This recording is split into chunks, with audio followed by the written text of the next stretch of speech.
Bom dia, pessoal. Bom dia a todo mundo do Ivem 3 e a todo mundo do nosso canal no YouTube. Hoje a gente está em mais um dia do nosso evento sobre literatura e cinema. E a nossa mesa de hoje é O Cinema que Escreve, quando o filme inspira livros e ensaios. Então, eu vou começar apresentando os nossos convidados, as pessoas que compõem a mesa, dando tempo para cada um cumprimentar o público antes de eu ir para a próxima mini-bio. Começo, então, em ordem alfabética, pela professora doutora Cecília Salles, que é doutora em Linguística Aplicada e Estudos da Linguagem pela PUC de São Paulo, fez pós-doutorado pelo Departamento de Cinema, Rádio e Televisão da Escola de Comunicações e Artes da Universidade de São Paulo. É professora titular dos programas de pós-graduação em Comunicação e Semiótica e de Literatura e Crítica Literária da PUC de São Paulo. Coordenadora do grupo de pesquisa em processos de criação. Autora dos livros Gesto Inacabado, Processo de Criação Artística, Redes da Criação, Construção da Obra de Arte, Arquivos de Criação, Arte e Curadoria, e Processos de Criação em Grupo, Diálogos. Professora, seja muito bem-vinda. Muito obrigada, Gabi. Obrigada. Oi para todo mundo, bom dia. Espero que a gente tenha uma mesa bem gostosa. Obrigada. Continuando, a nossa próxima integrante da mesa é Paula Jacobi. Paula é crítica, pesquisadora e professora de cinema, membro votante da 83ª edição do Globo de Ouro, tem especialização em semiótica psicanalítica e é mestranda em comunicação e semiótica, ambos pela PUC de São Paulo. Há mais de uma década escreve entrevista e produz resenhas para diversos veículos nacionais, sempre interessada pela intersecção do cinema com a literatura, arte e moda. Hoje ela colabora com a Harper Bazaar, CBN e Forbes Live Fashion. E produz conteúdos críticos para as redes sociais. Paula, seja muito bem-vinda.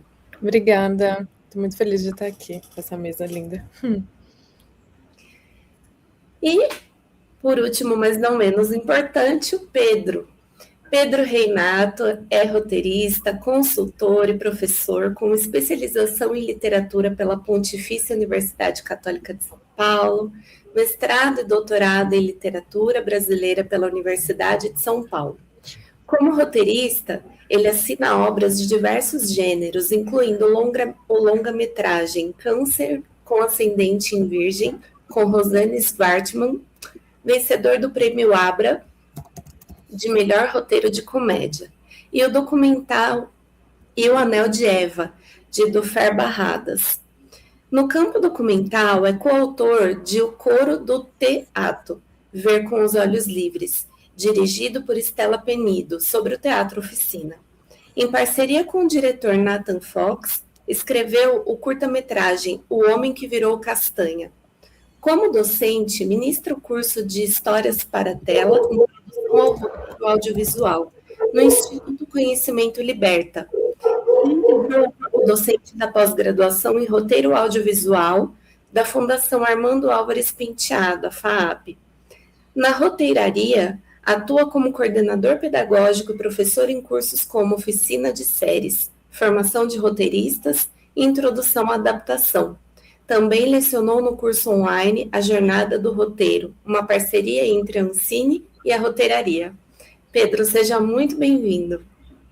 Obrigado pelo convite, é um prazer estar aqui com vocês. Gente, então eu sou a Gabi Raizaro, vou fazer a mediação dessa mesa, e agora a gente começa então com a professora Cecília Salles. Bom dia para todo mundo, sei que tem alunos ouvindo, né, que nós estaríamos também nesse momento em sala de aula, então é um prazer imenso estar aqui com vocês. Eu venho, né, de uma pesquisa sobre processo de criação e eu vou aqui fazer um recorte para dois, como a Gabi acabou de apresentar, o grupo de pesquisa é muito grande e já tem uma atuação muito longa, e que eu escolhi nessas atividades do grupo 2 casos né, interessantes para discutir aqui dessa relação literatura e cinema. Então, o primeiro deles foi um mestrado do Antônio Ferreira de Souza, o Tony de Souza, que foi defendido em 2000, que era exatamente sobre a passagem da História Vez de Augusto Matraga, dirigido por Roberto Santos, e daí gerou o livro do Tony, que chama Caminho de Poeira e Estrelas. Eu vou voltar a isso já, do nome. Então, o que nós tínhamos? Nós tínhamos um caso típico de um processo de tradução intersemiótica, né, que pegou o livro e passou para o cinema. Só que, nesse caso específico, como Roberto Santos era vivo e o interesse muito grande do Tony pelo processo de criação, ele acabou conseguindo contato com o Roberto e todos os materiais, né, todos os documentos, todos, nunca a gente tem todos, mas alguns dos documentos dessa passagem. Então, o que é esse caso? É um estudo do processo de criação dessa tradução intersemiótica. Então, na verdade, ele teve acesso aos roteiros. Na verdade, foram 3 tratamentos, 3 diferentes versões de tratamento. Os 2 primeiros feitos por Ciro Del Nero e o último pelo Roberto Santos. Nos 2 primeiros tratamentos foram feitos com uma previsão de um grande orçamento. E com a saída dos produtores, o diretor e o roteirista foram falar com Guimarães Rosa, diante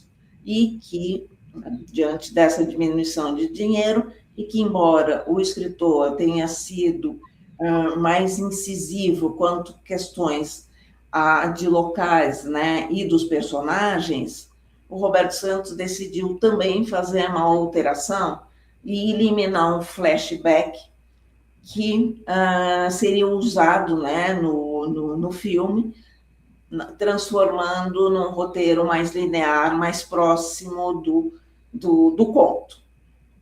Tudo isso eu estou falando é de uma publicação do Tony de Souza, né, que é esse Caminho de Poeiras, né, e Estrelas, que eu estou tirando a partir dessa publicação, claro, que eu acompanhei todo o processo.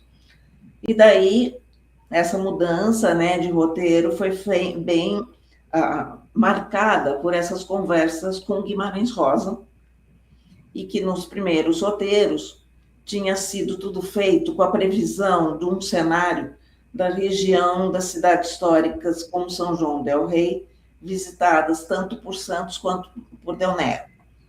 E Guimarães Rosa foi enfático quanto aos locais que Roberto deveria visitar. Daí insistiu que deveria conhecer algumas regiões sertanejas com quem ele havia mantido contato. Então, nós estamos aqui mudando a coisa do espaço, né? Em entrevista, que eu acho que é importante a gente também, nesses estudos de processo, às vezes as pessoas falam, mas eu não tenho acesso a todos os arquivos, enfim, mas nesse caso também a gente vai ver como foi acessado entrevistas, né, do diretor. Entrevista à revista Cinema Novo, em agosto de 85, Roberto Santos menciona as seguintes frases que Guimarães Rosa teria dito: tem que tirar a poeira e descobrir o mistério do sertão. Faça o filme onde tiver poeira e estrelas, que foi para o título do livro do Tony. Del Nero contou para o Tony, né, para a pesquisadora, que o Rosa repetiu várias vezes que a região na qual ele se inspirou para escrever, né, A Hora e a Vez de Augusto Matraga, era uma região onde não passava charrete. E a frase, pelo amor de Deus, charrete não, acabou virando uma senha que Guimarães Rosa usava toda vez que queria falar de algo que não deveria estar no filme.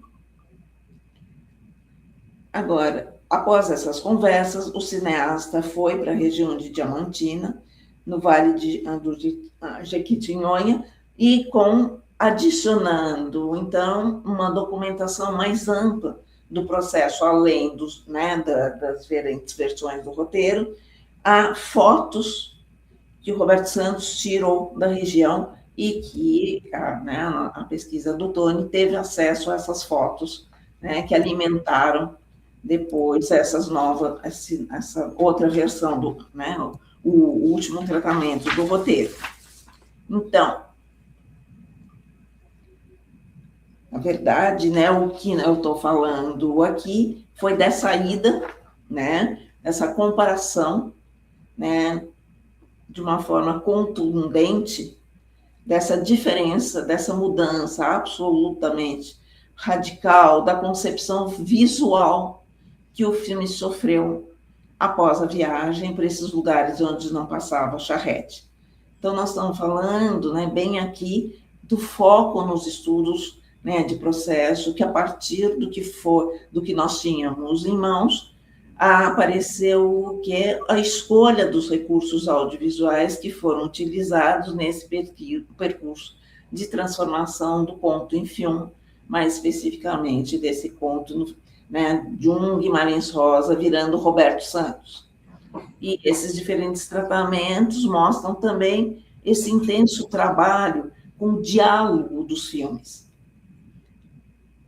Porque também, voltando à questão da Guimarães Rosa, diálogo, então foram muito trabalhados e retrabalhados em função dessa passagem, de um Guimarães Rosa, que quem bem conhece, tem todas as singularidades de um diálogo absolutamente marcante, como Guimarães Rosa. E daí a gente está vendo essa passagem. Então, esse foi o primeiro estudo que eu acho que é interessante de trazer nessa rota do tempo também, de um Guimarães Rosa vivo, conversando com todo mundo, e ao mesmo tempo a gente ter tido acesso a essa documentação, o que enriqueceu. Claro que podia ser feito um estudo comparando o livro com o filme, o conto com o filme, mas não era, mas já a nosso interesse, que foram os primeiros estudos, já defendidos no nosso grupo, com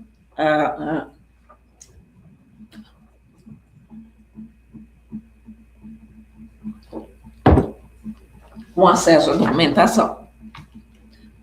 Agora eu vou para um exemplo bem recente, que é do Samir Sheida, que participa muito aqui, A Gabi também conversou muito com o Samir, ele veio várias vezes, e ele também participa do grupo, mas também com muitas indicações dos amigos, a nossa conversa das dramaturgias da literatura, a gente pensou muito, trazendo, conversou muito com amigos que o Samir indicou.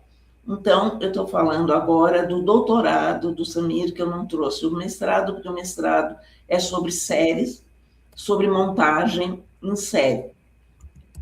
Para mim, muito me atraiu. Agora eu estou ouvindo aqui o Pedro das referências as suas aqui, e que muito me interessa também essa coisa dos documentários, enfim, e das séries. Mas o que o doutorado do Samir, o que foi? Foi sobre sala de roteiro. A sala de roteiro no Brasil e o modo híbrido de criação audiovisual. E pode ser que vocês aqui, aqui nessa mesa, tenham tido contato com isso e tenham informações de dentro.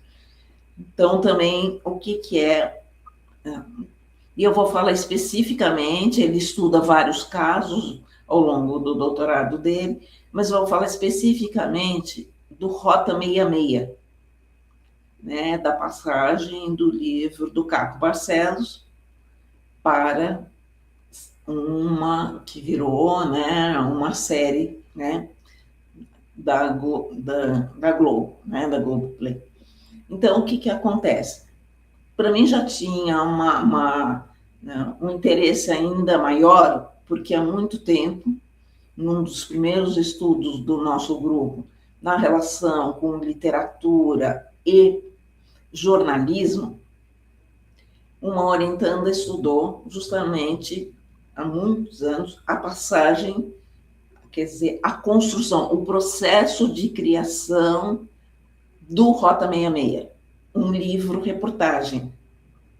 Eu vou usar esse termo, né, com uma certa ênfase, porque são coisas que foram detonando reflexões para o nosso grupo, que é também esse olhar para o que estava acontecendo naquele momento, livros que estavam saindo, né, muito recentes. O Rota 66 do Caco foi um marco, né, na hora da publicação, com todo, né, que envolve, né, a questão, né, da política e da polícia, especialmente, né, e daí o que acontece? Essa minha orientanda era do jornalismo e entrou em contato com o Caco, que passou também todo, né, tudo que ele tinha do processo de construção do Rota 66. Então, na hora que o Samir falou que um dos que ele ia estudar agora para o doutorado, eu falei, nossa, ótimo, porque eu ainda tenho uma história mais longa de saber, daí vai ficar mais ainda patente tudo que eu vou falar dessa construção aqui que o Samir acompanhou da ida para a televisão como série.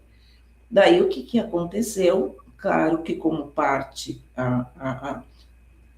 integrante e super importante da construção do Rota 66 eram as fichas, né? O Caco Barcelos deu para mim orientando as fichas que ele tinha policiais, e que eu me lembro muito, e que eram exatamente a materialidade de toda a pesquisa dele jornalística.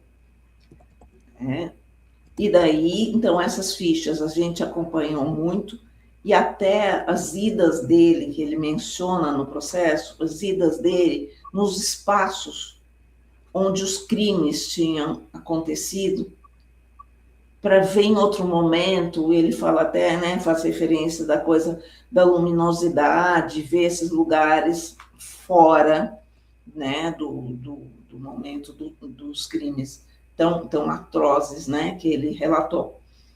Então, isso foram coisas que a gente foi, só, né, para a gente ver essas conversas, o que vão adicionando para a gente dessas informações. E mais um outro aspecto da questão do termo livro-reportagem, que, para o campo da literatura, eu estava ali na comunicação e semiótica, então era menos um embate, mas, e para jornalismo, era dar essa ênfase a esses que depois eu fui percebendo que também é um nome, né, é uma maneira das pessoas, né, aí, do jornalista, dos agentes criativos em geral que estão em processo de produção, de nomear o que eles fazem. E nesses espaços que eu chamo muito dessa relação com a experimentação contemporânea, eu digo assim, o que é isso que está acontecendo no momento? E esse é um caso em que o próprio autor nomeou essa passagem, que não é livro, que é livro e é reportagem. Tem uma relação, sim, com o jornalismo, mas tem uma relação muito forte de tatear também para o campo da literatura, de chamar isso de livro. Eu acho interessante trazer isso, especialmente também dos nomes dados, porque depois eu fui vendo, né, que isso segue adiante, né, em muitas, como que eles, por exemplo, videodança. Enfim, são formas que vão dando para falar dessas interrelações.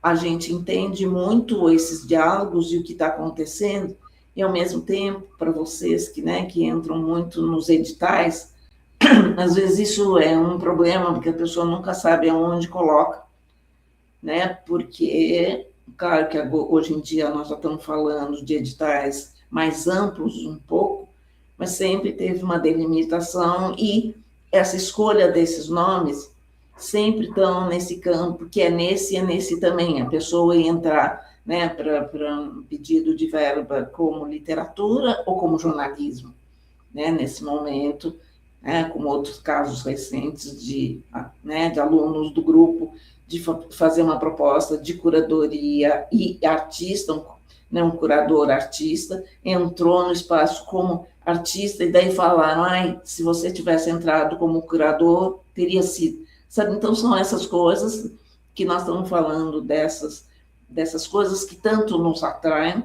e que por vocês que fazem, nomeiam, ao mesmo tempo, né, de falar o que são essas inter-relações, e que por muito tempo fica chamando, né, fica naquelas escolhas de expandido, né, um termo muito usado, lembra? Fotografia expandida, cinema expandido, e que ainda é usado para a gente dar conta. Eu acho isso muito interessante para a gente estudar os processos de criação, e especialmente como vocês nomeiam, quem faz, nomeia, para a gente entender também esses entre imagem também, né, é um conceito tão usado, né, então, para a gente pensar isso. Então, e que tem também nesse, né, uma carga preconceituosa no campo da literatura, de considerar um livro como do Caco um livro de literatura, né, só para a gente falar por onde a gente anda, né, enfim, e claro que tem uma marca do tipo também da especificidade que o Caco se nomeia, né, ele se nomeia como um livro-reportagem. Então, tudo isso é pôr na roda aqui da nossa discussão, que eu acho sempre importante, mas lembrando também esses, né, esses campos, às vezes, muito menos porosos a essas expansões e mais preconceituosos de falar isso não é literatura, isso não é cinema, isso não é... Enfim, e que nós temos aqui que pensar tudo isso junto, né? Então, vamos lá agora pensar o que o Samir Sheida teve de informações sobre essa sala de roteiro do Rota 66. Para quem não é da área, né, vocês, claro, o que é, mas deve ter gente aqui que está assistindo, que nunca ouviu falar que existem sala de roteiros, né? É um método, né, com uma hierarquia bastante marcada, e com uma figura preponderante nesse processo de decisão, que é o chamado showrunner, né, que quem comanda o projeto, mais especificamente a sala de roteiro. Então, por um lado, no Brasil, né, o Brasil tem uma tradição, por um outro lado, de televisão e cinema. Por um lado, novela, né, um melodrama televisivo, que continua sendo um dos programas mais assistidos no país, e que possui seu método próprio de criação de narrativas. E, como vamos ver, também seu método próprio de produção, dessa coisa da sala de roteiro, dos modos de produção. Eu estou falando especificamente de um aspecto, quando a gente estuda os processos de criação, né, a gente tenta flagrar aspectos gerais da criação. E passando, como, né, a Gabi acabou de falar, no fim, que foi o meu pós-doc no cinema, nas artes, né, na visualidade, ou vamos dizer, no audiovisual de uma maneira geral, o que acontece é, né, tem uma marca muito grande da gente, né, tem todo o processo, mas a gente entender quais são os modos de produção, né, os procedimentos, como se organizam os grupos. E é exatamente isso que era o foco para a discussão da sala de roteiro, essa entrada, esse impacto que teve da entrada da sala de roteiro no Brasil, um ambiente, sim, por cinema, mas não no cinema, vamos dizer, tradicional brasileiro, vindos de sala de roteiro, e, ao mesmo tempo, né, uma grande produção de novelas, com seus modos específicos também de produção, e, claro, porque o que nós estamos falando? Modo de produção interligado com procedimentos de contar histórias, né? Formas de contar história, e daí nós estamos ligando a questão com a novela e o melodramático. Nós vamos voltar a isso já, porque foi uma questão. Então, estou falando de uma tradição brasileira, ao mesmo tempo, tem uma tradição maior no cinema brasileiro mesmo, né, que não é feito, como o Samir comenta, né, no meio do doutorado dele, uma tradição do cinema brasileiro mais de cinema de autor, né, mais na linha do ter um diretor que comanda, enfim, né, uma hierarquia de comandos do diretor. Mas, enfim, tudo isso acontece ao mesmo tempo. Também eu acompanhei, por causa desses estudos, casos em que cinema, né, alguns casos aqui do cinema paulista até, em que os diretores fizeram uma inter-relação, uma tentativas de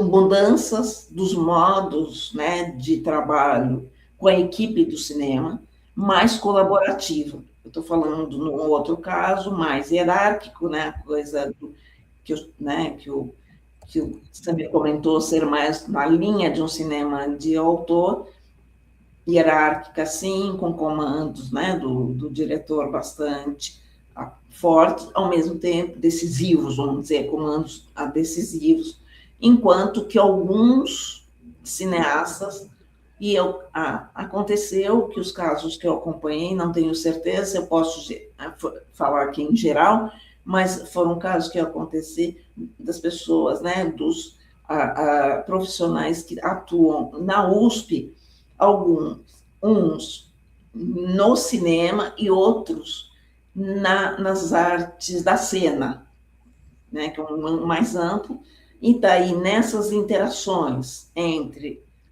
essas pessoas que estavam propondo, né, esses projetos novos, era trazendo o processo colaborativo do teatro, que é muito intenso, muito marcante no teatro, especialmente, né, Brasil, eu vejo, porque quando a gente viaja, não tem de modo algum, né, esse espaço para colaboração, nem cinema, nem teatro, nem dança, nada, é hierárquico, é muito mais fortemente hierárquico, e o Brasil tem sempre, né, teve um movimento muito forte do processo colaborativo no teatro, e que foi nessas tramas, né, nessas interações entre esses profissionais, foi introduzido, em alguns casos, essa questão da colaboração.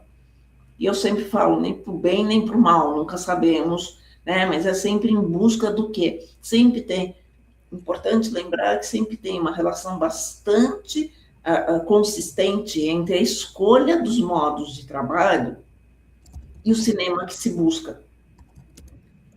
Então, eu vi muito coisas da Tata, né, da Tata Amaral, que trouxe muito esses processos colaborativos. Até eu acompanhei um caso em que se falava do making of dela, making of também super interessante para a gente discutir aqui, né, esse processo, né, de transformações que nós estamos vendo aqui. Mas, enfim, o que a gente via no making-of de alguns filmes que precisava, né, que não podia, a câmera do making-of não podia ser fixa, não podia estar fixada na cena filmada. Tinha que se afastar para poder ir, porque daí trazia à tona a colaboração de todos os membros da equipe, mesmo aqueles que não estavam em cena, até de atores, né? Importante, porque no teatro isso aparece muito, como todos são propositores, essa é o termo usado, né, para falar dos processos colaborativos, e claro que é a tentativa de horizontalização, tirar dessa hierarquia pesada dos comandos. Então, só pensando aqui junto, né, tudo isso que são esses modos de trabalho, e agora eu estou pegando um modo de trabalho específico, que é a sala de roteiro, né, mas que convivem todos, né, porque também não é, e que vocês podem me contar mais ainda, né, de projetos mais recentes de vocês também, enfim. Então, voltando a isso, essa sala brasileira, né, pelo que a gente foi observando, possui uma forte interferência dos executivos das plataformas de streaming e dos interesses da produtora que abriga a sala de roteiro. Comandos, né? Eu estou falando de comandos e que a gente... É exatamente isso que nós tentamos entender. As escolhas, na hora que a gente vê a diversidade das escolhas, os critérios que vão surgindo e os comandos. E os comandos, nesse caso, aparecem com muita força da questão dos executivos, né, da parte financeira. E daí, né, o que aconteceu, quais histórias e como são contadas. Essa que era a busca, né, do Samir, para acompanhar diferentes salas de roteiro, para falar quais são e como são contadas. E daí, na verdade, é isso que nós estamos tentando flagrar, né? Então, o Rota 66 foi criado, olha, já aqui eu já estou falando, por Maria Camargo e Teodoro Popovic, que é o Theo. Adaptação do livro da investigação jornalística do Rota 66, que foi de 92, do Capo, que cobre mais do que 20 anos de ações da PM paulista, virando uma série dramática com 8 capítulos. Então, é isso, é o livro, aquele lá, né, que já vi, né, como foi criado, e o foco na questão das ações da Polícia Militar, foi, né, e o processo de produção desse jornalismo, né, foi a importância disso, que eu vou descrever o que é aqui. O conceito da sala de roteiro é vindo dos Estados Unidos. Vocês podem me dizer melhor isso. Como chegou aqui no Brasil e tentou, né, ter a contraposição com os métodos de escrita da novela brasileira. Especificamente, nesse caso, eu não sei se em muitos outros, mas o que nós estamos tentando ver, o que é essa trazida de um método eminentemente norte-americano para o Brasil, com uma cultura, com uma, né, forma de relações diferentes e propostas totalmente diferentes de trabalho. Enfim, era essa questão, né, que está aqui. O que aparece, claro, é a forte interferência da Globoplay, que não se restringiu. Então, vamos lá. Maria Camargo, quando eu estou colocando aqui, já houve uma mudança. Já vou contar um pouco antes o que era antes. Maria Camargo já é da Globo e já é, né, roteirista de novela. Roteirista não, produtora, né? Enfim. O que se... ela é que fez. Por que entrou depois ela? Ela, quando foi mandado, né, todos os tratamentos, os primeiros tratamentos da série, ela foi quem fez as notas, né, aquela da interferência que não se restringiu a comentar os solteiros, ela mudou, né, totalmente a estrutura da sala, trocando o chefe de redação, o Teodoro, pela escritora Maria Camargo. Então, entra a Globoplay, ao mesmo tempo, né, entra com essa mudança radical sai o Teodoro e entra a Maria Camargo, roteirista que já havia escrito novelas para emissora. Então, a Rota 66 carrega na sua redação características desses dois métodos, né, que é o do sala de roteiro e a novela. E é isso que nós vamos assistir aqui, os relatos.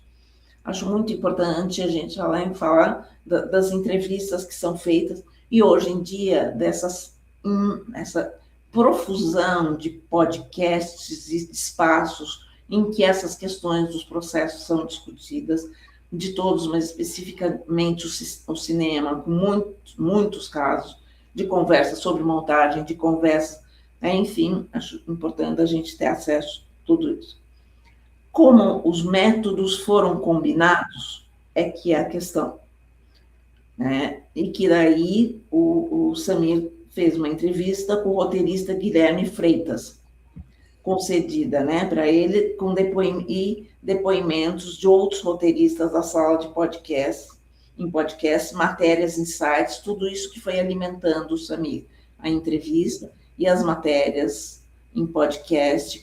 Acho importante a gente saber, né, para quem quer pensar esses estudos, o quanto tudo isso está colocado, né, acesso, né, público, para quem está interessado, claro, que está tudo colocado, espaço, e se você quer juntar. Então, isso é importante para a gente, e sites, né, dessas narrativas visuais.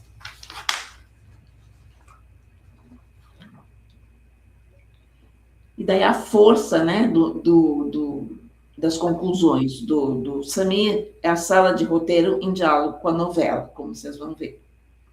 Então, o que aconteceu? A Maria Camargo, ela foi responsável, voltando aos primeiros tratamentos, ainda sem ser ela a roteirista, ela foi responsável pelas notas.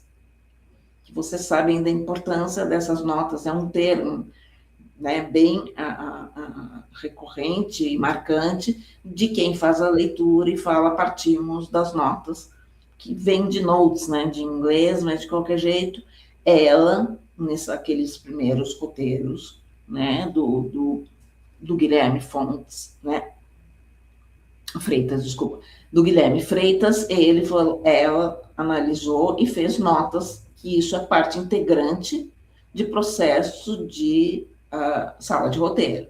Manda e entrega as notas. Né?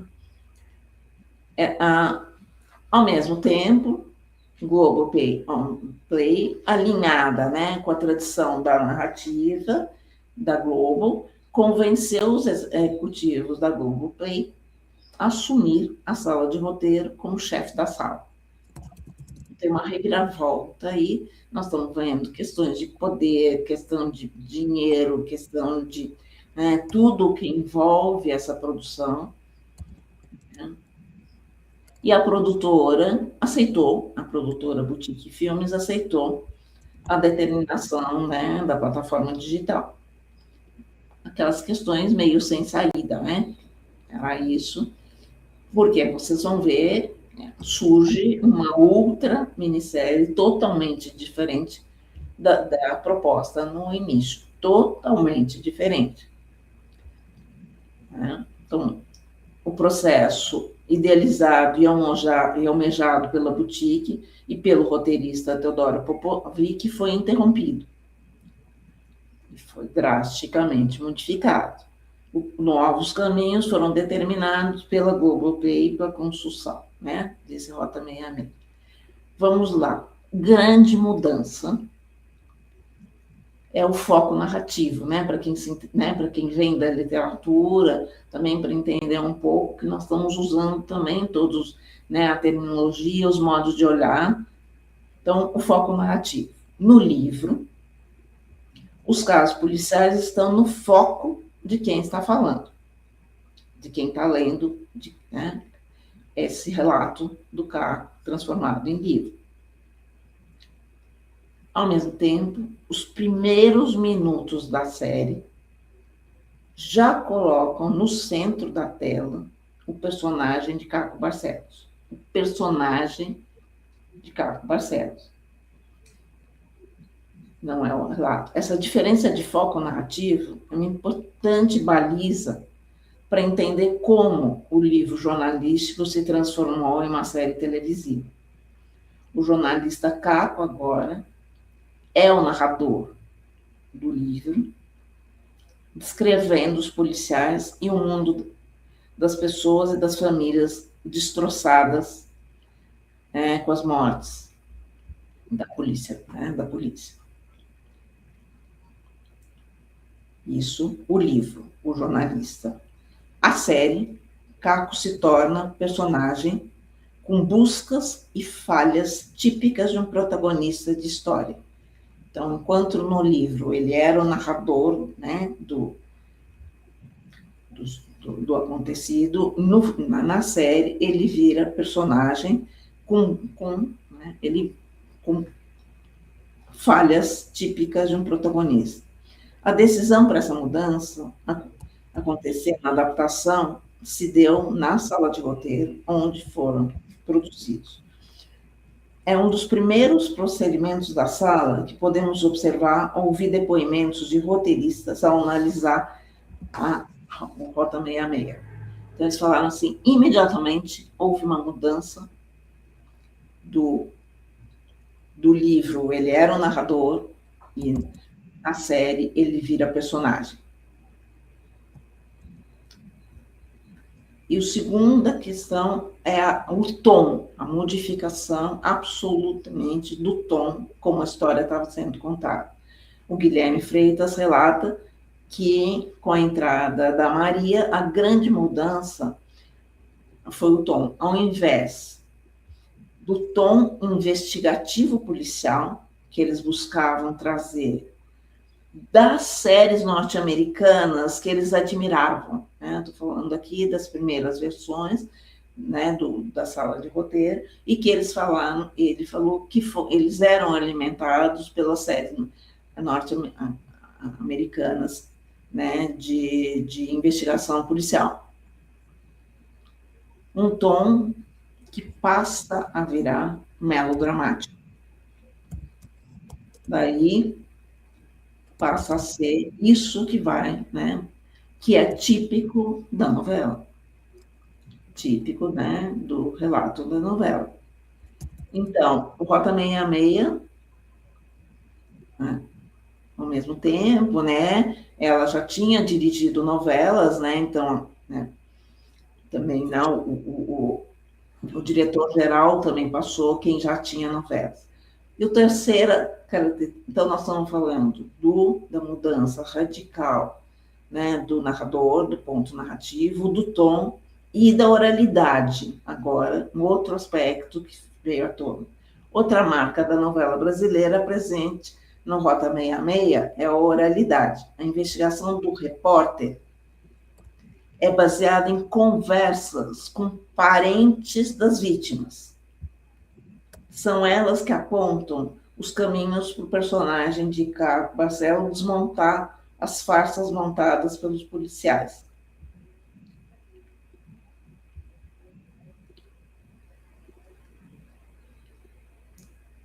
Então, acho que são coisas importantes, né, para a gente pensar aqui, que vira, né, uma história sobre o personagem Caco Barcelos, né, essa melodramática, inclusive trazendo relações pessoais dele, né, encontro, né, com namoradas, enfim, coisas longe, né, de estar no livro, mas era tudo nesse tom das conversas com os parentes e daí ainda introduz a questões pessoais. Virou, né, essa coisa da saga, né, vamos dizer, novelística, melodramática do personagem Caco Barcelos. Claro que vem, né, a questão da mão pesada dela, da Globoplay trazer, porque era pensando, provavelmente, em atingir um público habituado, né, que é atraído por esse modo de contar a história. Então, a Maria, por sua vez, pensando essa questão dos modos de trabalho, vem do ambiente das novelas, onde a autora dos folhetins tem uma posição centralizadora, lembrando aquilo dos modos de trabalho e na novela, e conduz o processo da equipe. Então, já estamos, né, já na sala de roteiro, que vai depois desembocar na direção, né, do modo de direção dela. São equipes menores na novela, em que cada membro tem função sempre de assistentes, né? Mas não deixa de ser coletivo, porque inevitavelmente coletivo é, por ser, né, entre várias pessoas, só que com uma liderança evidente, né, da diretora, né? Agora eu estou falando diretora, mas que já se refletiu lá na sala de roteiro. E com essa vivência, né, a Maria pôde contribuir para o Rota para chegar ao que nós vimos, né, na televisão, enfim, na série. E que, como conclusão, né, não só desse estudo, mas de todos os outros, né, de ter que pensar essa sala de roteiro no Brasil, nesse campo do hibridismo, na verdade, em que há, né, uma interação com outros modos, em que os dois saem modificados, vamos dizer, né? Não é a sala de roteiro eminentemente norte-americana, não é a sala de, né, não é a construção de roteiros, né, a produção de roteiros de novela, mas há, ao mesmo tempo, essa, né, em que todos, e que depois o Samir chamou de híbrido, né, de, no fim, como resultado, modos de trabalho híbridos, e que eu sempre reforço, modos de trabalho têm reflexos no modo como a história está sendo contada. Então, era isso que eu queria comentar com vocês e ouvir depois vocês. Obrigada, professora, pela explanação belíssima, esclarecedora. Agora a gente dá espaço para a Paula. Paula.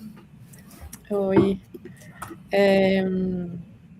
Eu não tenho experiência em sala de roteiro, então não consigo contribuir com algumas das coisas que você trouxe, professora, mas eu tinha separado 2 filmes, livros, para a gente pensar nessa questão da adaptação e do cinema como uma arte que também entende a literatura como um lugar de uma inspiração, não necessariamente essas adaptações que são ipsis literis o livro, porque aí a gente acaba perdendo também esse lugar da possibilidade do cinema como uma escrita, né? Então tem até a teoria do cinema estilô, né, da caneta, como esse lugar do diretor de ter esse espaço para ele conseguir escrever, o roteirista, enfim, essas histórias de um jeito autoral, porque querendo ou não, o livro é uma coisa, o filme é outra, por mais que às vezes os leitores tenham essa sensação de que causa a discussão eterna de não foi o suficiente, o filme não tinha muito a ver com o livro, etc. Acho que raras exceções, assim, de adaptações que não deveriam ter o termo adaptação, como no caso dessa última versão do Morro dos Ventos Uivantes, que para mim é quase ultrajante o que a diretora faz com a obra da Emily Brontë, mas eu tinha separado para falar sobre A Morte em Veneza, do Thomas Mann, e a adaptação do Luchino Visconti, que ele faz em 71 do livro, que para mim é uma adaptação que na época gerou muita polêmica nesse lugar de estragou a obra do Thomas Mann, e as pessoas que enalteceram o filme ali, a crítica especializada, mas que para mim é um exemplo muito interessante da gente pensar como a literatura ela é um suporte para o cineasta criar também esse espaço estético, e como ele consegue contar uma história que o livro não consegue, porque o livro não tem imagens, né? Então o cinema ele proporciona essa experiência que é mais 360, pensando na espacialidade mesmo, porque a gente tem o som, a gente tem a imagem, a gente tem textura, a gente tem outras coisas que estão ali dentro da nossa experiência em relação a essa obra, que o livro não tem. O livro está num lugar muito mais da nossa imaginação enquanto leitores, e que, no fim das contas, é justamente essa imaginação que, quando um leitor vê um filme adaptado, acaba criando uma expectativa a partir do que pensou, né? Mas no caso de A Morte em Veneza, que é um livro de 1912, ele só foi adaptado em 71 pelo Visconti, e que ele tem já no papel principal uma mudança bem interessante do que o personagem faz, o protagonista faz. Então, ele tem uma mudança de profissão, né? No livro, o Gustav, que é o protagonista, ele não é um escritor, porque aí tem toda uma metalinguagem ali do Thomas Mann em relação à própria escrita, o que ele está questionando dentro da escrita, então ele acaba transferindo essa questão pessoal dele para o personagem, e que no filme o Visconti ele decide transformar o personagem em um músico. E aí essa escolha da música, dele ter transformado o personagem no músico, não é banal, né? Não é uma escolha, tipo, não gostei dele ser um escritor, eu quero fazer ele ser um músico, mas na verdade tem uma justificativa que está enraizada na escolha do nome do personagem. Então, quando o Thomas Mann escreveu o livro, o Gustav, ele traz no nome uma homenagem ao Mahler, o Gustav Mahler, que é um grande músico, muito importante para a história da música clássica, e que essa escolha, então, do Visconti de trocar essa profissão, ela não seria banal. E aí, a partir do momento que ele faz já essa troca de profissão, pensando justamente no que trouxe de referência ali no livro do Mann, ele consegue usar as músicas do Mahler como trilha sonora do filme. E isso é muito interessante, porque aí a gente já tem essa possibilidade do cinema sendo uma arte audiovisual de acrescentar essas camadas narrativas dentro da história, que o livro, infelizmente, não tem como atingir esse lugar, a não ser que o leitor já tenha essa referência na cabeça e leia o livro ouvindo as sinfonias do Mahler. Mas aqui a gente, então, pensa nessa adaptação do roteiro. Tem uma coisa também que os críticos, na época que o filme foi lançado, eles olhavam muito para essa questão do roteiro do filme em paralelo com o livro. O livro é um livro cheio de intertexto, é um livro que tem muitas metáforas, ele tem muitas coisas não ditas e que deixam ali nas entrelinhas para os leitores que estão atentos à história, e que o filme, ele não tem como pegar essas entrelinhas e transformar isso em...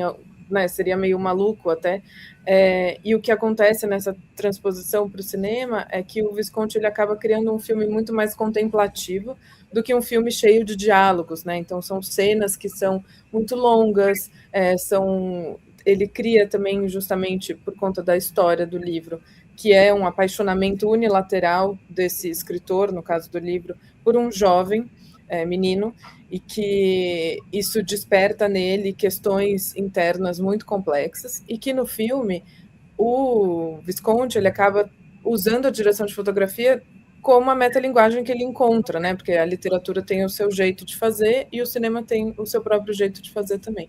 Então, a partir dessa sobreposição de olhares, né? Então, a câmera olhando a cena, o personagem olhando o outro personagem pelo qual ele se apaixona, cria uma sequência de olhares, né? Então, quem está olhando para quem, e o espectador acaba entrando nessa matemática toda, nessa equação, porque ele também está olhando a tela, né? Então, é uma grande brincadeira ali de quem olha quem e quem se olha a partir do olhar do outro. Então, essa metáfora me interessa bastante, que é um dos pontos do meu projeto do mestrado, mas que é o jeito que o Visconti, então, entendeu esse lugar do olhar.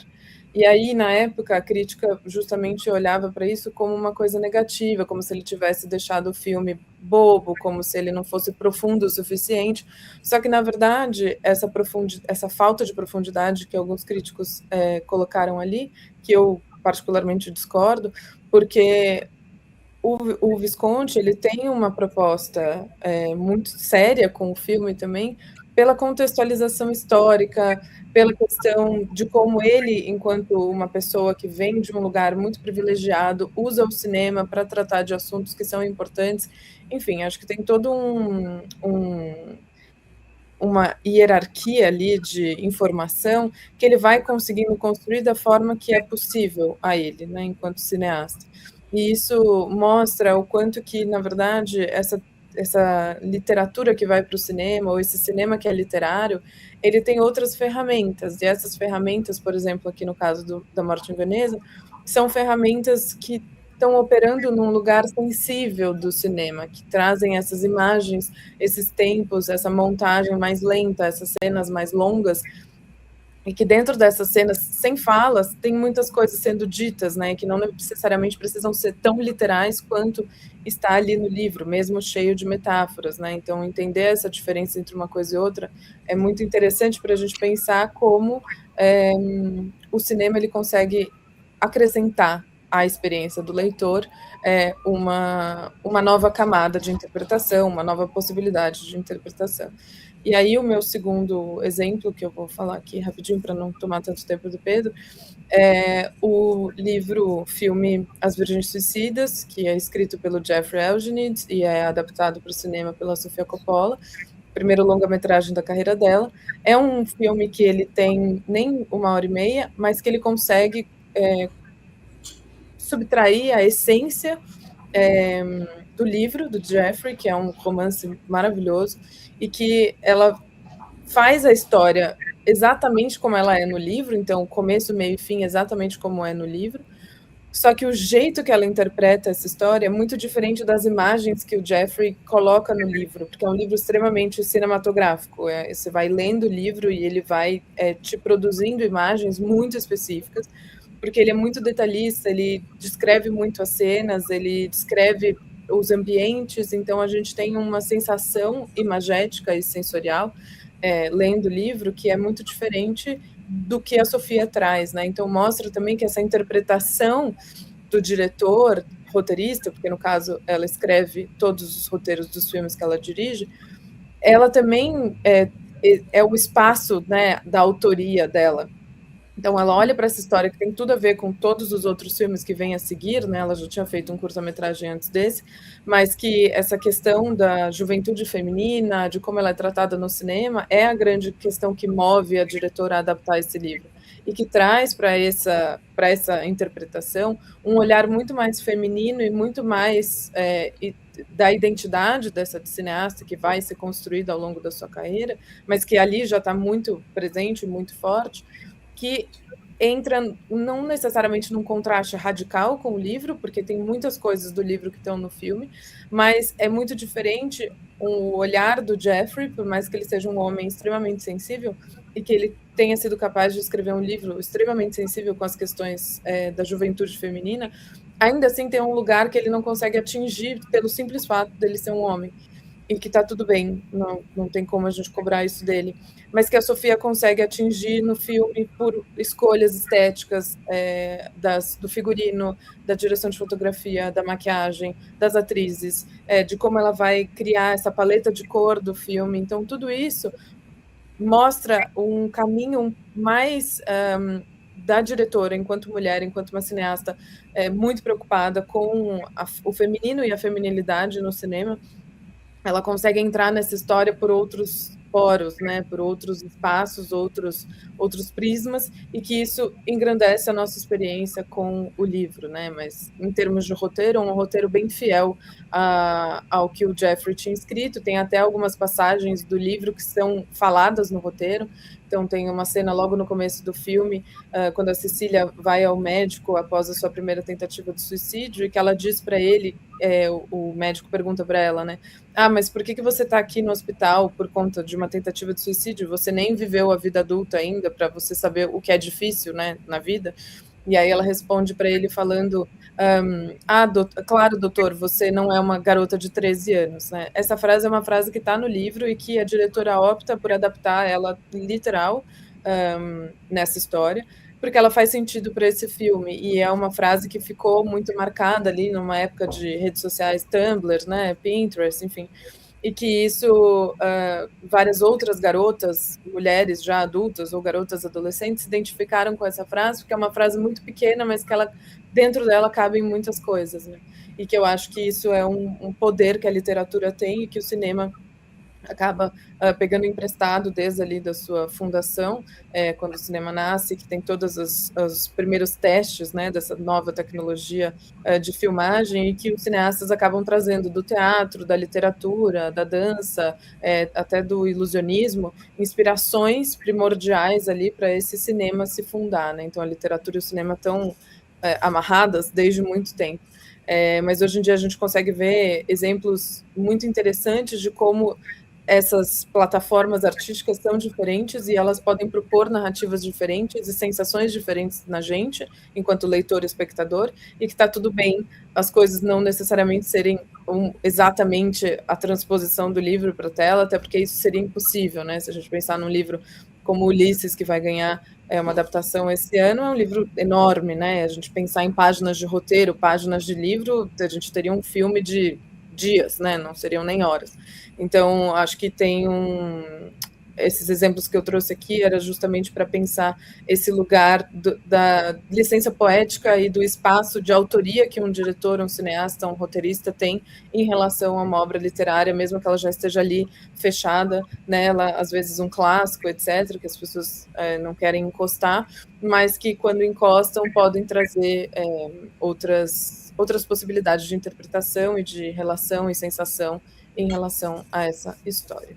Mas é isso, eu queria deixar o Pedro falar para a gente ter tempo até o final. Muito bem, muito bem. Então, olha só, Paula, eu vou pegar o gancho do que você traz com relação até esse processo de adaptação, pensando, né, o que vai para a tela do cinema, né, quais são essas obras de origem, e considerando aqui um problema que me incomoda, assim, de sobremaneira, mas que são essa produção infinita de filmes de herói, né, vindo de HQs, que alimenta uma indústria cultural que, se a gente vai no cinema multiplex, shopping center, fatalmente a gente vai ver em 99% das salas um pôster de algum filme de herói ali gerando essa ferramenta de entretenimento, e a gente não tem ali espaço, né, para outros tipos de filme, outro tipo de obra, né, que poderiam estar ali ocupando essa diversidade de produção. Então, eu vou falar então um pouco dessa relação da indústria e da adaptação, pensando exclusivamente esse lugar de filmes de herói, pensando em estúdios Marvel, pensando a DC Comics e também essas produções para tela. Porque, veja só, né, a gente parte de uma premissa, quando a gente pega esse tipo de produção, onde a gente está falando do mercado multibilionário de produção de entretenimento, né? Então, a gente está falando de obras, né, que estão adaptadas, né, que vêm desse universo da HQ, que tem um valor de produção elevadíssimo e gera um retorno também bastante expressivo quando a gente pensa a indústria de produção audiovisual, né? E é legal a gente considerar o seguinte, que esses filmes de herói, né, com estúdios Marvel, DC Comics e afins, a gente parte de uma premissa que são obras que já estão validadas por um grande público, que é chamado fandom, né? Ou seja, então a gente já tem uma série de leitores, né, que já alimentam o mercado bilionário das HQs, né, pensando que a gente tem até uma conta básica aqui, de revistas da Marvel, a gente tem, pelo menos, né, 740 edições, né, o que é muita coisa, é muita história. Pensando com premissas originais, pensando que você tem histórias que podem gerar filmes e afins, né? Se a gente for pegar o caso do Batman, por exemplo, a gente está falando pelo menos de 40 edições inéditas que trazem ali histórias novas. Ou seja, então o público que consome essas histórias já vê essa obra, né, como algo extremamente puro, né, extremamente inviolável. E quando a gente fala de adaptação de uma HQ para o cinema, a gente está mexendo no vespeiro, que é justamente esse público, né, empedernido ali, que consome os HQs, que vão ser os críticos fatais ali daquilo que a gente vai botar para a tela. Então, partindo desse lugar então comercial estabelecido dentro dessa lógica da produção e das adaptações, a gente tem um cenário onde as HQs funcionam como um campo de teste impresso para os longas, né? Então, a gente observa que você investir na produção de uma nova história, numa HQ, independente de quem seja o personagem, a gente está falando de um custo criativo, pensando numa produção da Marvel, que vai girar em torno de $1.000 para você produzir uma nova história. E contando a distribuição, a gente está falando de $25.000 ali, pensando como a produção vai chegar na banca. Se a gente pensar que esse investimento é ínfimo, quando a gente considera duas produções recentes, né? Um longa-metragem chamado Deadpool e Wolverine, de 2024, cujo orçamento de produção foram 200 milhões de dólares. E a bilheteria global foi de 1 bilhão e 33 milhões de dólares. É muita coisa. Então, esse teste, né, de você ter uma HQ produzida que vai gerar uma história, e a gente pensar isso mesmo como essa base para adaptação, né, esse campo impresso onde você vai gastar muito pouco, vai gerar um produto também que vai ter uma renda enorme, para depois você gerar um subproduto, né, essa adaptação para a tela, cria um lugar industrial para a gente pensar a adaptação, que sai, né, daquela premissa da gente buscar o clássico, a obra de um grande autor, para gerar um filme, para gerar um longa-metragem, uma série, e a gente vai para esse espaço onde já é uma obra que vem validada e você vai gerar um outro produto.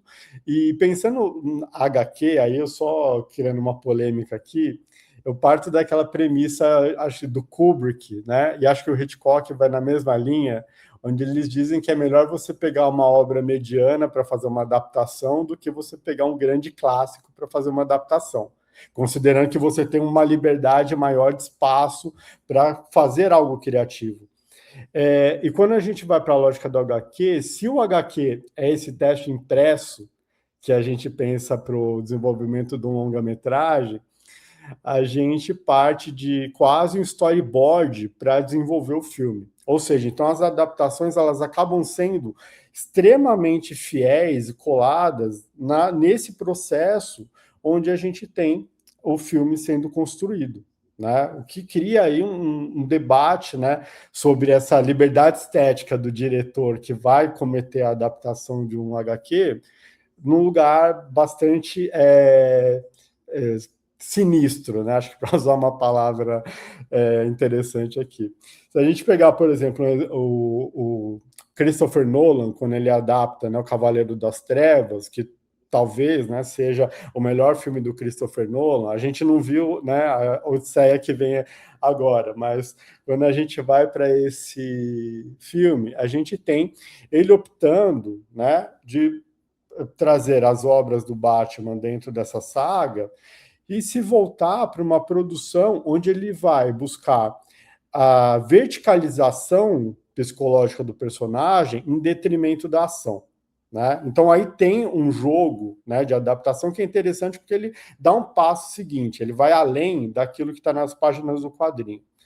O que a gente poderia pensar como contraponto é essa longa produção dos estúdios Marvel, onde a gente tem, não só dos estúdios, mas obras da Marvel, são 80 filmes produzidos, né? Só dos estúdios Marvel a gente tem 37, né?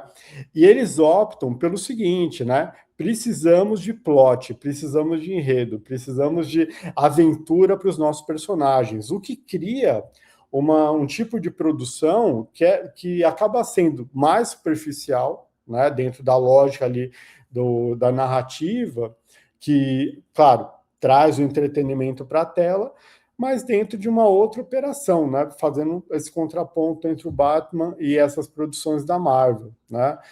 E aí, pensando como matéria da lógica de uma grande indústria cinematográfica, né? Esses quadrinhos da Marvel geram para a gente uma série de histórias e multiplot que pode virar produtos quase infinitos, né? Eu acho que é tão potente do ponto de vista de enredo como a Bíblia, né? Para a gente pensar que a grande produção que a gente vê nas novelas da Record, onde a gente tem infinitas histórias bíblicas indo para a tela, né, adaptadas, né, para uma telenovela. Então, como fonte de enredo, eu acho que a gente vai para um lugar bastante parecido. E aí, nessa tradução intersemiótica que a gente vê na tela, pensando nesse tipo de filme, essa produção de herói, o que a gente localiza, né, com um padrão é que a gente tem a possibilidade, né, do roteirista, e aí ele vai comprar essa briga com os fãs, que é o seguinte, na lógica das HQs, a gente tem uma história infinita, né?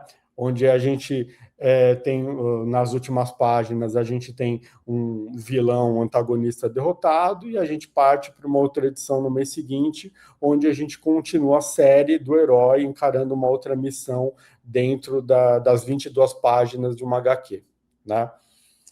Só que quando o adaptador, o roteirista, ele vai partir para o roteiro, a gente lembra que ele é obrigado a interromper esse fluxo infinito de ação, né? Porque ele precisa fazer a história, aquela fábula, caber numa Suzette, né, de 120 minutos. Ele precisa fazer a história caber ali. Aí é o grande problema que a gente tem da adaptação, né? Que escolhas a gente faz, né? No caso dessa grande produção de filmes de herói, a gente vai para um lugar onde você precisa interromper essa lógica. E aí, é claro, isso vai gerar, né, uma escolha de beat sheet, escaleta, até a gente pensar na organização do roteiro, onde escolhas cruciais vão ser feitas e provavelmente vai desagradar boa parte desse fandom, né? Porque é aquela história, faltou tal detalhe, faltou o colã colorido do herói, faltou, enfim. Aí a gente sabe que se a gente pegar as críticas, né, de rede social e a gente acompanha o lançamento desses filmes, a gente vai para um aspecto muito particular de crítica também. E veja só, daí pensando aqui ainda, né, o Christopher Nolan, ele constrói na sua trilogia, né, essa possibilidade de dialogar muito com a estrutura clássica do herói, né, pensando essa lógica de construir no arco dos 3 filmes, né, a jornada do herói que a gente tem, né, narrada pelo Joseph Campbell e outras fontes que vão pensar essa estrutura, né? E muito parecido esteticamente com a lógica gráfica dos quadrinhos, né? Então é uma escolha que acaba sendo mais próxima da lógica estética e narrativa dos quadrinhos, mesmo ele buscando um aprofundamento psicológico desses heróis, né? Já a lógica da Marvel, o que acontece, né? Eles vão buscar essa grande quantidade de enredos, né, para desenvolver ao longo das suas séries. No entanto, há uma estratégia de mercado, pensando nesse jogo multibilionário, onde o terceiro ato dos filmes sempre vai funcionar como incidente incitante para um próximo filme, né? Tanto é que a gente tem a famosa cena de pós-créditos, onde é a certeza que vai ter uma continuidade, alimentando o público, trazendo uma nova narrativa e pensando do ponto de vista comercial, uma estratégia brilhante para manter a base aquecida, né?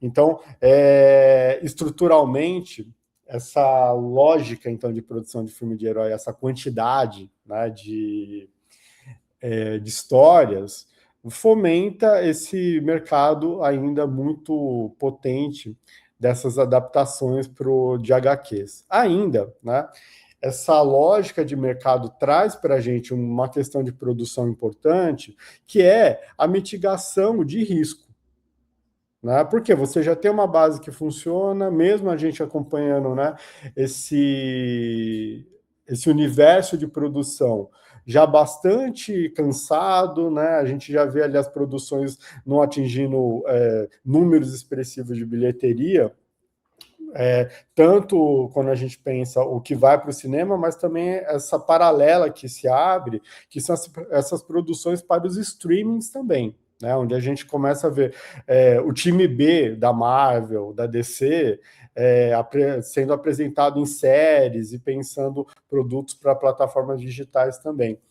Então, essa lógica traz para a gente esse público já fiel consumidor, que vai trazer o quarto ponto, e para eu terminar minha fala, essa retroalimentação de mídia, né, onde a gente vai ter o consumidor do quadrinho buscando o longa-metragem, mas também outro mercado, né, paralelo, que é esses produtos derivados dessas grandes marcas. Né? Seja do chaveiro ao copo, a fantasia de Halloween e afins, a gente tem essa capitalização dessas histórias que partem da premissa do HQ, né, do material impresso, e vai alimentar um lugar multibilionário de produção narrativa. Né, onde esse lugar, né, acaba trazendo não só, aí na minha opinião, tá, uma limitação do que é produzido, sobretudo na lógica do mercado norte-americano, mesmo pensando que é uma produção baixíssima, mas o investimento das grandes corporações de produção, onde a grande produção dos últimos tempos estava voltada para essa produção de baixo risco, né? Grande investimento, mas baixo risco, né? Onde você tem o lucro quase certo, o dinheiro volta, né? Pensando que se o filme que vai ruim, né, nessa produção de herói, ele tem que dar pelo menos o dobro o dobro do dinheiro que foi investido. Considerando que uma produção média de um filme de herói, a gente está falando em algo de 100 milhões de dólares. Né? E aqui a gente está nos editais produzindo longa-metragem de 5 milhões assim, de reais, tá? Não é nem dólar. Então, é uma desproporção, até quando a gente pensa essa lógica de produção do cinema mesmo. Né? E a gente ouve, né, de um público médio, eu não gosto de filme nacional. Né? Não gosto de filme nacional por quê? Né? Sem considerar os valores de produção investidos. Né? Claro que um filme onde você tem uma pós-produção que vai bater um jogo de quase 200 milhões de dólares, né, é muito diferente de um filme que vai se basear muitas vezes na história, no roteiro, na premissa, ou seja, é o texto que fala. Né?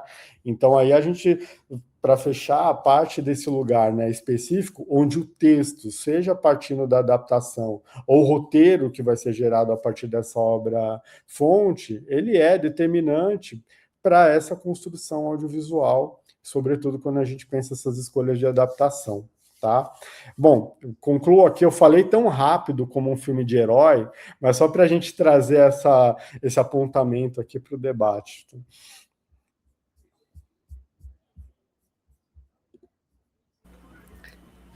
Gente, fiquei só anotando aqui.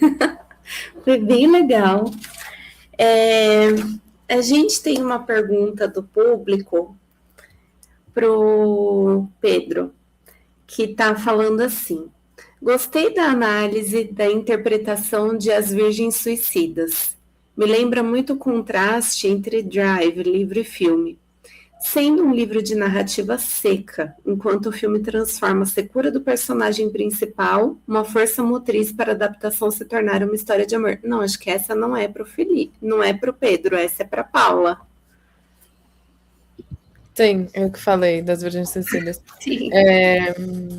Que bom que o Felipe gostou da análise, porque eu acho que tem uma diferença, a questão do Drive também, imagino que ele esteja falando do filme do Nicholas Winding Refn, ele é um filme também que traz o silêncio como uma possibilidade de texto, porque o silêncio também é texto, né? Então, e é um filme muito lento, que tudo acontece num tempo que não é o tempo que a gente está acostumado, é um filme que não deu também tão certo em termos de bilheteria, como o Pedro estava comentando aqui, sobre esse assunto, justamente por conta dessa lentidão das coisas que a gente não estava acostumado naquela época, hoje muito menos, então, né, a nossa atenção ela está muito fragmentada, pior ainda, né, do que quando o filme foi lançado, e que eu acho que esses filmes que operam num sentido mais lento, que estão operando numa sensibilidade diferente, de uma sensibilidade mais assertiva e direta, e com as falas mastigadas, etc., eu acho que são filmes, adaptações, nesse caso aqui da nossa mesa, que eles têm mais dificuldade de encontrar orçamento, né, de investidor, de encontrar público, de encontrar dinheiro para distribuição, de encontrar espaço no cinema para serem distribuídos, porque aí também tem essa grande competição muito desleal de como esses filmes chegam para a gente. E quando eles chegam, às vezes, no cinema, eles ficam 1, 2 semanas no cinema e vão direto para o streaming. E aí, hoje em dia a gente também tem um problema de streaming, que tem vários streamings e nem todo mundo pode pagar todos os streamings, porque é muito dinheiro. Então, essa inacessibilidade que a gente tem aos filmes, mas não tão mainstreams, por assim dizer, acaba influenciando também as nossas referências. Então, a gente parece que nunca sai dessa roda que Hollywood criou ali já nos anos 30, de que a gente precisa deles, né? Que a gente precisa desse modelo de negócio, que a gente precisa dessa indústria, que os filmes precisam funcionar de determinada maneira, porque se eles não funcionarem de determinada maneira, eles não trazem dinheiro de bilheteria, eles não trazem, sei lá, buzz, etc. E hoje em dia tem uma outra ferramenta que entra em jogo nessa parte das campanhas dos filmes, que são as redes sociais. Então, se um filme também não tem dinheiro de marketing, não tem dinheiro de produção de conteúdo para as redes sociais, especificamente, pessoas que estão pensando especificamente nisso, fica muito difícil o filme criar também um certo público, uma vontade de um público de assisti-lo. E aí você vai cada vez mais deixando o cinema independente ou um cinema autoral de lado, porque aí o que sobrou, que tem dinheiro e tem espaço, e tem atores grandes e tudo mais, são os filmes mainstream, principalmente os filmes que o Pedro estava aqui falando, que são inspirados em HQs, que são inspirados em histórias que já estão operando dentro de uma cultura pop e que já tem um público muito nichado, muito fechado, muito grande, inclusive, e que pouco sobra espaço para essas histórias originais. E não necessariamente que as adaptações sejam histórias originais, porque elas não são, né? Elas são adaptadas de algum lugar, mas ainda assim a originalidade que eu me refiro é a originalidade do autor, né? Do diretor. Então, a Sofia Coppola é uma diretora que tem uma estética específica, que tem uma obsessão temática específica. A mesma coisa o Nicholas Winding Refn com Drive. Ele é um diretor que ele está olhando para várias questões sociais que eu acho interessantíssimas e que eu sinto muita pena dele ser pouco visto e pouco comentado, porque eu acho ele um diretor muito bom, e que ele trata justamente dessa dicotomia da nossa sociedade entre a beleza e o horror, entre a violência e o belo, né? Então, ele está nesse espaço, né? E ele faz filmes que questionam a gente nesse espaço. E que eu acho que por ter tamanha sensibilidade, ambos os diretores e outros tantos exemplos, mesmo sendo diretores que são diretores da indústria, né? Porque a Sofia Coppola é filha do Francis Ford Coppola, ela tem todo o dinheiro, todo o acesso, todo o privilégio, e mesmo assim isso não garante a ela absolutamente nada, porque os filmes dela ainda são filmes independentes. Ela produz os próprios filmes, né? Dentro da produtora do pai dela, tudo bem, mas os orçamentos são minúsculos. O filme de maior orçamento da Sofia é 40 milhões de dólares, feito em 2006, quando ela fez Maria Antonieta. Desde então, ela não tem nenhum outro filme com um orçamento maior que esse. Então, é realmente uma matemática burocrática que o cinema acaba entrando, que é muito cruel com os próprios cineastas, né? Com os próprios criativos da indústria, que, como a professora Cecília trouxe aqui, é uma indústria extremamente colaborativa, né? Então o filme não é só de um diretor, né? Ele também é do diretor de fotografia e sua equipe, do diretor de arte e sua equipe, da equipe de som, da equipe de montagem, dos figurantes, dos atores, né? É uma arte colaborativa, que se você tira uma pessoa, uma equipe, o filme não acontece. Mas mesmo assim as pessoas ainda acreditam nessas histórias autorais e, enfim, e que tem uma identidade. Eu só desejaria que essas histórias fossem reconhecidas e que elas tivessem mais espaço, porque eu acho que é um lugar muito desleal, uma competição muito desleal entre um cinema de grande orçamento e os filmes que têm, às vezes, nem 10 milhões de dólares para acontecer. Paula e pessoal, né? Aí pensando nessa lógica do tempo da narrativa, né? Como você aponta, é só um estudo que eu estava fazendo aqui de roteiro, que hoje a gente tem o primeiro ato de filmes de franquias da Marvel. O primeiro ato ele é entregue, muitas vezes, antes de 8 minutos da produção. Nossa. Isso tem para a gente um impacto, né? Que a gente pensa esse consumo de mídia, né? Porque se a gente pensar que hoje, né, o público que fatalmente vai assistir um filme desse, consome muito conteúdo de rede social, onde você está na superfície, scrollando infinitamente, né, buscando a dopamina barata, vai encontrar esse abrigo, né, no cinema, onde você tem essa lógica de tempo que também é essa hiperestimulação da atenção, onde você tem ali as ações virtuosas ali e visuais acontecendo, contrário a um filme onde a gente pensa uma narrativa com um tempo mais dilatado, né? Se a gente for pensar o cinema europeu, assim, pensando grandes autores, onde o primeiro ato ele vai gerar em torno de 20 a 30 minutos. Sim. Então, olha como o tempo também do estímulo dessa criação, e até como comentaram aqui, né, a fragmentação da atenção que a gente tem do público, está subordinada também para essa lógica de como o roteirista vai se posicionar para contar a história. Né? Então, é bem legal isso que você traz. Super. E pensando também nessa questão da fragmentação, tem uma questão de roteiro que é as séries recentes dos streamings autorais, elas repetem muito, né? Tipo, fica muito mais mastigado do que já estava mastigado, porque as pessoas assistem as coisas com o celular, então eles precisam repetir informações do episódio 1 no episódio 3, porque talvez a pessoa não esteja prestando atenção. E aí as histórias ficam autorreferenciadas, né? Porque se a pessoa não está prestando atenção, aquilo se repete, mas e quem está prestando atenção, né? Tipo, o que acontece com esse mastigar tanto desse roteiro, né? E eu acho que é bem, eu particularmente acho bem preocupante. Porque aí a gente vai para o falando que um comentário da Lívia Piccolo até a respeito. Ela viu um filme e criticou essa repetição de informações, se eu não me engano, foi no Frankenstein, né? Sim. E porque até essa lógica de repetição da informação, a gente vai para um lugar que a professora Cecília trouxe na fala dela, que é essa busca pelo bom e velho melodrama, né? O melodrama extremamente pedagógico, onde você precisa ficar reiterando a informação para atingir determinado público, né? E até nessa lógica, acho que teve um comentário de um ator, acho que é o Mark Wahlberg, que ele estava criticando um filme que ele estava fazendo para a Netflix, e ele falou assim, a estrutura é igual, tem que ter 3 cenas, uma no primeiro ato, uma no segundo e uma no terceiro, que tem que ser cenas de grande produção, né? Até para a lógica da estrutura também vai convergir para essa narrativa mais pedagógica, né? Sim, super.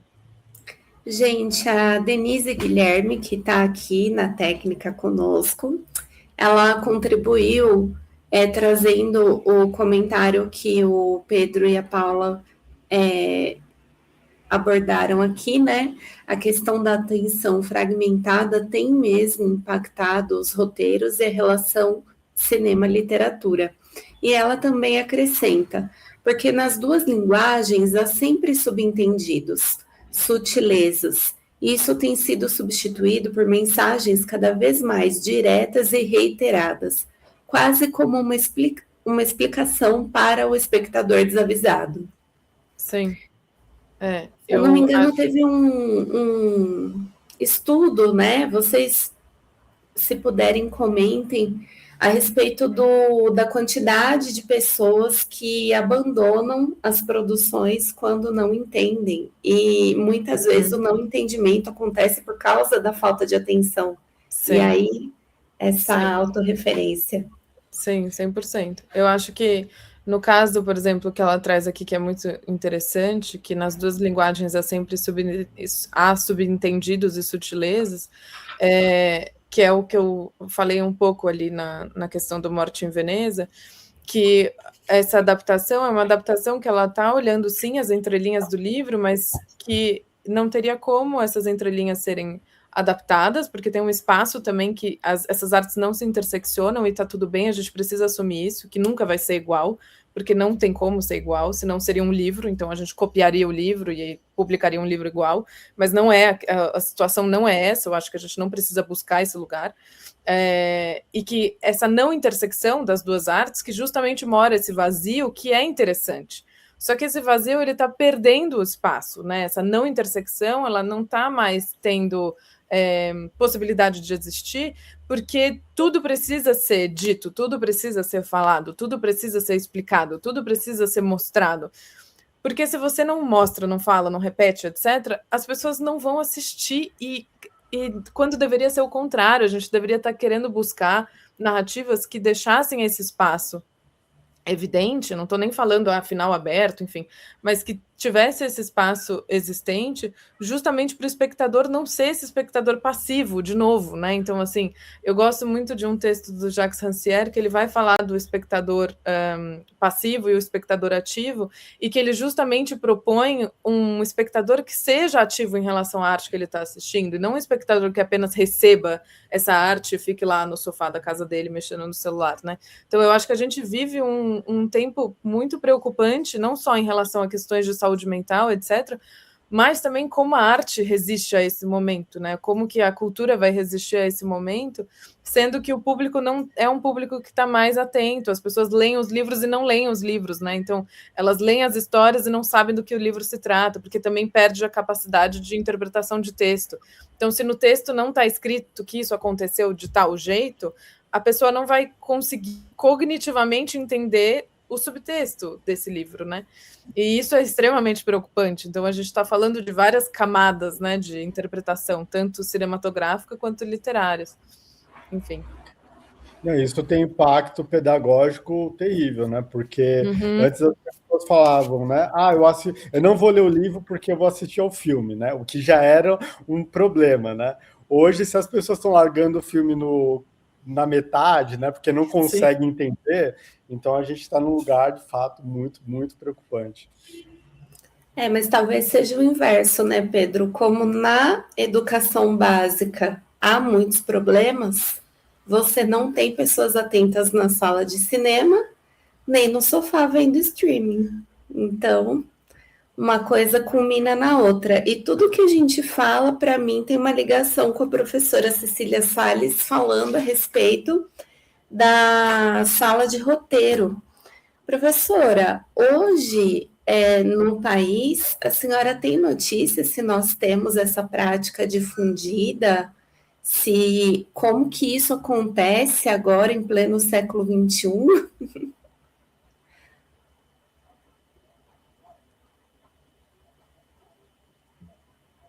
Bom, primeiro pedir 1000 desculpas. Eu sou a pessoa mais preocupada com o tempo da minha fala, pensando no tempo dos outros. Desculpa totalmente, porque foi uma coisa, né? A Gabi me conhece, eu estava hoje feliz porque entrei no StreamYard, daí eu falei, que bom, consegui entrar, e estava, ao contrário, preocupada de ser sucinta demais nessa parte mais teórica, mas 1000 desculpas pela Imagina, professora, a explanação foi tão boa, eu mesma nunca tinha ouvido falar disso, eu fiquei chocada que a Globo mandou virar um romance com várias mulheres, porque nós somos todas rotativas, né? Na vida do Barcelos, da série. Fiquei horrorizada. Pois é.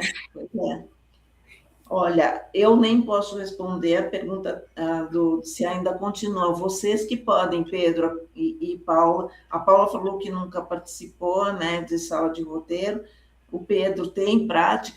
Pelo que a gente sabe, convive-se, ao menos pelo que eu acredito, de uma forma híbrida ainda, né? Quer dizer, com coisas já brasileiradas, vamos dizer, né? Será, Pedro?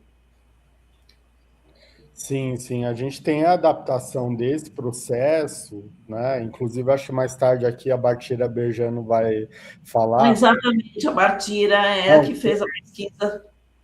Ela tem um livro, fica aí, gente, a recomendação, um livro incrível sobre o processo. Foi a base do Samir, total. E fazendo a comparação do processo norte-americano com a prática que ela também, como gestora de sala, desenvolve aqui no Brasil.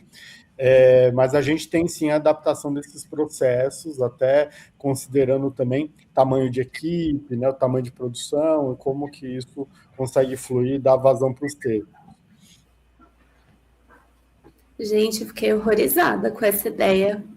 A professora colocando para a gente, né, como foi lá a questão da obra do Guimarães sendo adaptada, e agora como é adaptada. Que horror!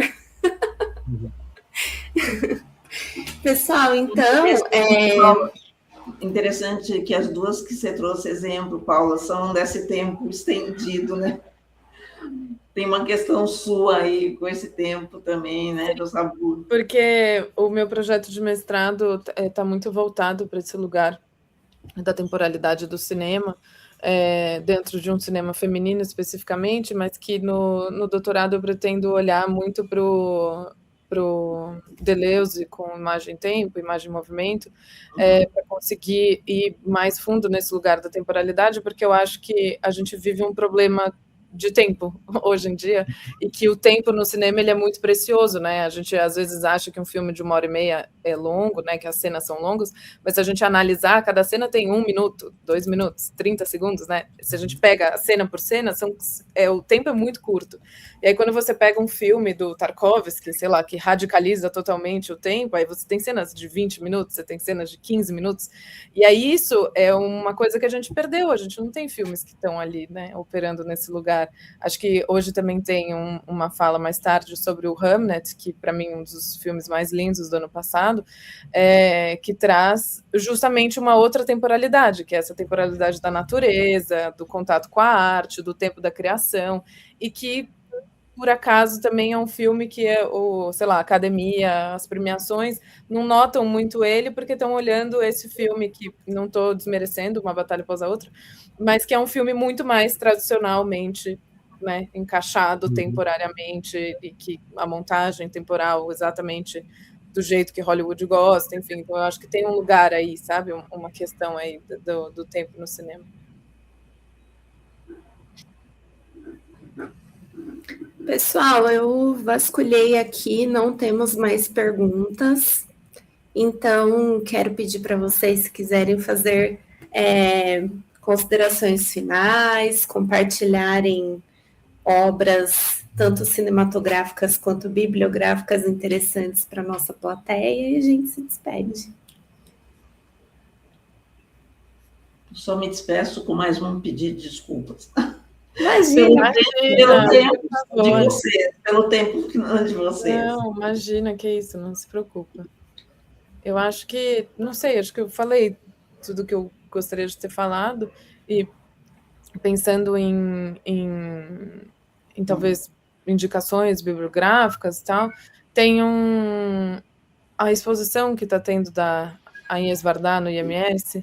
Ela, primeiro, é importante de ser vista, mas tem um livro-catálogo que eles estão vendendo no museu, e que eu acho um livro excepcional, assim, para pensar a relação entre as artes, no caso dela, entre a fotografia e o cinema, mas que dentro ali desse espaço, a Varda, ela tem uma obra que, para mim, muito literária, e que eu acho um contato muito interessante com essa cineasta que está sendo, felizmente, resgatada da história do cinema, e que, enfim, fica a dica, pode ser um bom presente também, mas acho que para a gente pensar essas relações do cinema com outras artes, eu acho um livro bem, bem legal. É o catálogo da exposição, chama Fotografia, Agnès Varda, Cinema, que está tendo no IMS aqui em São Paulo.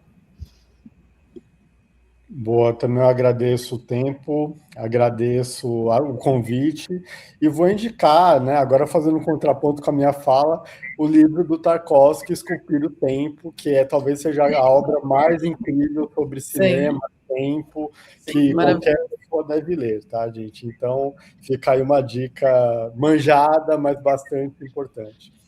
Sim. Sem dúvida. Gente, então aproveito para agradecer a companhia da professora Cecília Salles, a companhia da Paula, a companhia do Pedro.